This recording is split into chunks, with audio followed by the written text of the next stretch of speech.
قرآن کی دوسری آیت جس سے پتہ چلتا ہے کہ اکٹھی 3 طلاقیں 3 ہوتی ہیں وہ ہے سورہ طلاق۔ 28ویں پارے میں آپ سورہ طلاق دیکھ لیں جا کے، اس کی تفصیل میں پہلے ایپیسوڈ میں بھی بیان کر چکا ہوں، دوبارہ بیان کر دیتا ہوں مختصراً۔ سورہ طلاق شروع ان الفاظ سے ہو رہی ہے، یا ایھا النبی اذا طلقتم النساء، اے نبی امتیوں کو کہہ دیں کہ جب تم بیویوں کو طلاق دو فطلقوہن لعدتہن، تو عدت کے اوقات میں تقسیم کر کے دیا کرو اور عدت کو شمار بھی کیا کرو۔ عدت کے اوقات پوری امت کہتی ہے کہ پاکی کے ایام میں دو، اس پر اجماع ہے سب کا کہ عورت جب حیض سے پاک ہو جائے تو ہم بستری کیے بغیر اس کو 1 طلاق دی جائے، پھر اگر دوسری دینی ہے تو دوسرے مہینے میں طہر میں دی جائے، تیسری دینی ہے تو تیسرے طہر میں، اس طرح ڈیوائیڈ کر کے دیا کرو۔ اور اللہ نے ارشاد فرمایا وَتِلْكَ حُدُودُ اللَّهِ، یہ اللہ کی حدود ہیں، وَمَن يَتَعَدَّ حُدُودَ اللَّهِ فَقَدْ ظَلَمَ نَفْسَهُ، جو اللہ کی حدود سے تجاوز کرے گا وہ اس نے اپنی ہی جان پہ ظلم کیا۔ آگے ارشاد فرمایا لا تدری لعل اللہ یحدث بعد ذلک امرا، تمہیں معلوم نہیں ہے شاید اللہ اس کے بعد کوئی معاملہ پیدا کر دے، شاید اس کے بعد اللہ کوئی معاملہ پیدا کر دے۔ اس سے کیا مراد ہے؟ میں آیت کی تفسیر میں انشاءاللہ اقوال پیش کروں گا تابعین کے، کہ ایک تو بتایا کہ جو اللہ کی حدود سے تجاوز کرتا ہے اس نے اپنی جان پہ ظلم کیا، اس میں اشارہ دے دیا اللہ نے کہ جو اس طریقے سے طلاق نہیں دے گا وہ اپنی جان پہ ظلم کرے گا، اور ظلم کی صورت یہی ہوگی کہ پچھتائے گا، جیسے کہ اکٹھی 3 طلاقیں دینے کے بعد لوگ پچھتاتے ہیں، تو یہ جب ہی ممکن ہے جب اس 3 کو نافذ کیا جائے۔ اگر نافذ نہیں ہوگا تو وہ نہ اس نے اپنے اوپر ظلم کیا اور نہ وہ پچھتا رہا ہے۔ اور آگے تو بالکل وضاحت سے فرما دیا کہ تمہیں معلوم نہیں شاید اللہ اس کے بعد کوئی صورت پیدا کر دے۔ کیا مطلب؟ ہم تمہیں طلاق جو ڈیوائیڈ کرنے کا حکم دے رہے ہیں اس لیے دے رہے ہیں کہ بسا اوقات طلاق کے بعد میاں بیوی میں جوڑ کی کوئی صورت بن جاتی ہے، تو اکٹھی دو گے تو یہ صورت نہیں بنے گی، اس لیے ہم تمہیں ڈیوائیڈ کر کے حکم دے رہے ہیں کہ کیا پتہ شاید کچھ بعد میں کوئی، ابھی تو تم چھوڑنا چاہ رہے ہو لیکن ہو سکتا ہے نیت بدل جائے تمہاری۔ یہی تفسیر اس کی جو ہے وہ تابعین اور صحابہ سے منقول ہے، میں پیش کروں گا انشاءاللہ۔ ذالک یوعظ بہ، اللہ فرماتے ہیں یہ وہ باتیں ہیں جن کے ذریعے نصیحت کی جا رہی ہے، من کان یؤمن باللہ والیوم الآخر، جو اللہ اور آخرت پر ایمان رکھتا ہے، وَمَن يَتَّقِ اللَّهَ يَجْعَل لَّهُ مَخْرَجًا، اور جو اللہ سے ڈرتا ہے اللہ اس کے لیے مصیبت سے نکلنے کا راستہ رکھتا ہے۔ اس کی تفسیر بھی میں پیش کر چکا ہوں کہ اس آیت کا مطلب عبداللہ بن عباس بیان فرماتے ہیں، جن کو اللہ کے نبی نے فرمایا اللہ اس کو تفسیر کا علم سکھا، اس پر میں سند پیش کر چکا ہوں۔ انہوں نے اس کی تفسیر کی کہ جو اللہ سے ڈرتا ہے، یعنی آیت کے جو ماقبل حصہ ہے نا اسے دیکھ کے فرمایا کہ جو اللہ کے بتائے ہوئے طریقے کے مطابق طلاق دیتا ہے اللہ اس کے لیے مصیبت سے نکلنے کا راستہ رکھتے ہیں۔ صاف پتہ چلتا ہے کہ جس نے اللہ کے بتائے ہوئے طریقے کے مطابق طلاق نہیں دی اور اکٹھی 3 دے دیں، اللہ اب اس کے لیے مصیبت سے نکلنے کا راستہ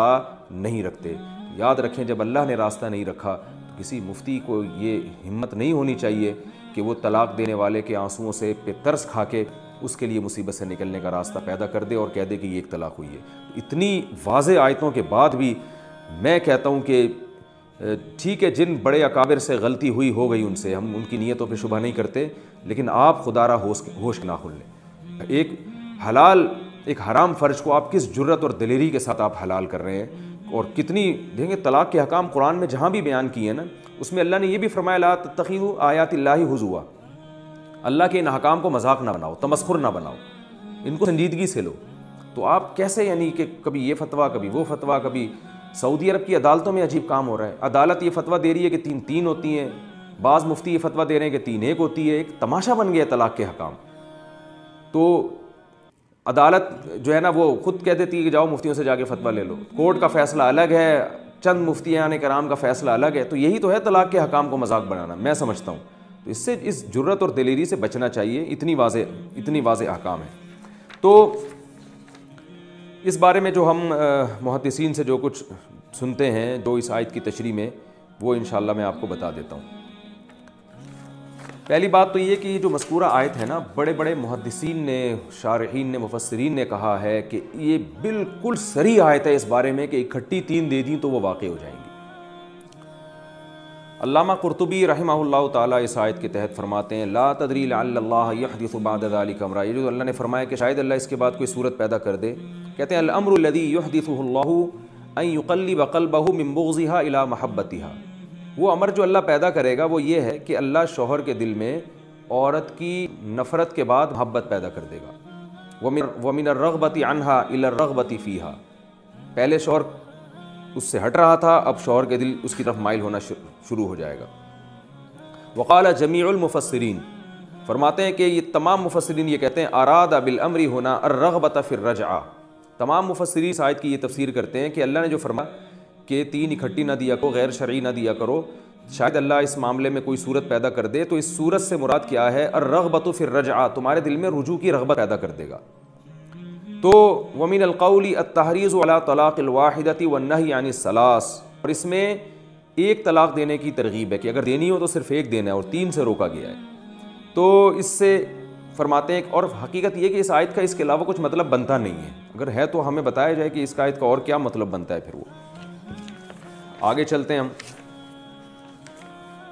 آگے اللہ تعالیٰ کا ارشاد ہے جو اللہ کی حدود سے تجاوز کرتا ہے تو اس نے اپنے اوپر ظلم کیا۔ علامہ ابن عبد البر رحمہ اللہ تعالیٰ فرماتے ہیں وَقَدْ احْتَجَّ قَوْمٌ مِّنْ أَهْلِ الْعِلْمِ فِي أَنَّ الطَّلَاقَ فِي الْحَيِّ لَازِمٌ لِقَوْلِ اللَّهِ عَزَّ وَجَلَّ وَمَن يَتَعَدَّ حُدُودَ اللَّهِ فَقَدْ ظَلَمَ نَفْسَهُ يَقُولُ عَصَىٰ رَبَّهُ وَفَارَقَ امْرَأَتَهُ، یہ جو قرآن میں آتا ہے کہ جس نے اللہ کی حدود سے تجاوز کی، اپنی جان پہ ظلم کیا، مشہور مفسر علامہ ابن عبد البر فرماتے ہیں کہ اہل علم کی ایک بڑی جماعت نے اس سے استدلال کیا ہے کہ ناجائز طلاق بھی واقع ہو جاتی ہے، کیونکہ قرآن کہہ رہا ہے جو اللہ کی حدود سے تجاوز کرتا ہے وہ اپنے اوپر ظلم کرتا ہے، تو ظلم ایسے کرتا ہے کہ اس نے اللہ کی نافرمانی کی اور بیوی اس سے جدا ہو گئی، تو اپنا ہی گھر برباد کر کے اس نے اپنا ہی نقصان کیا ہے۔ لوگ اس پہ کہتے ہیں اس میں تو بیوی کا نقصان زیادہ ہے، تو بیوی کا دنیاوی نقصان ہے، اور وہ بھی کیوں ہو رہا ہے اس کی وجوہات بھی میں دوسرے مواقع پر بیان کر چکا ہوں۔ اصل میں اس میں بنیادی مقصد ہے شوہر کو نقصان پہنچانا۔ عورت کو کیوں نقصان ہوتا ہے؟ وہ ہمارے معاشرے کی خرابی ہے کہ طلاق یافتہ عورتوں کی دوبارہ شادی نہیں ہوتی۔ صحابہ کے دور میں یہ نقصان نہیں ہوتا تھا، ادھر طلاق ہوئی ادھر فوراً رشتے آنا شروع ہو جاتے تھے، قرآن نے ان کو روکا کہ عدت کے دوران رشتے نہ بھیجو، تو یہ ہمارے معاشرے کی خرابی ہے، اس وجہ سے ہو رہا ہے، یہ قرآن و سنت کی خرابی نہیں ہے۔ علامہ نووی رحمہ اللہ تعالیٰ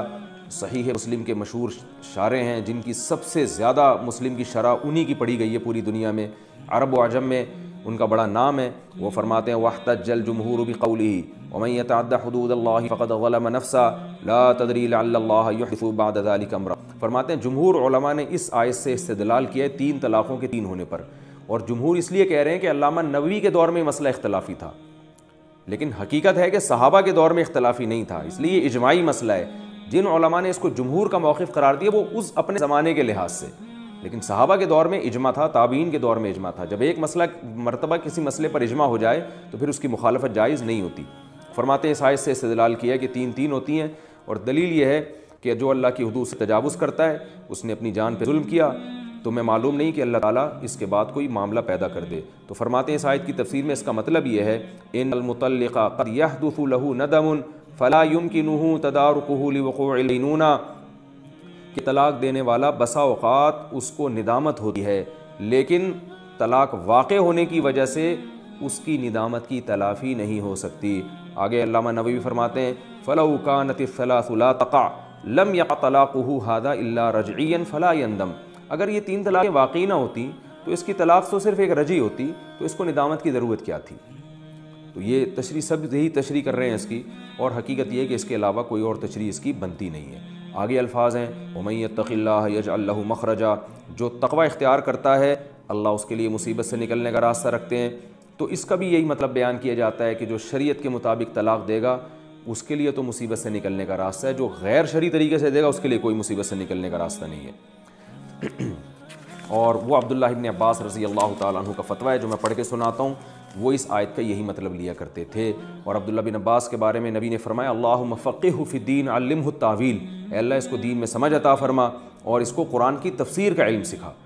تو ان کی کیا تفسیر ہے؟ عن مجاہد قال كنت عند ابن عباس فجاءه رجل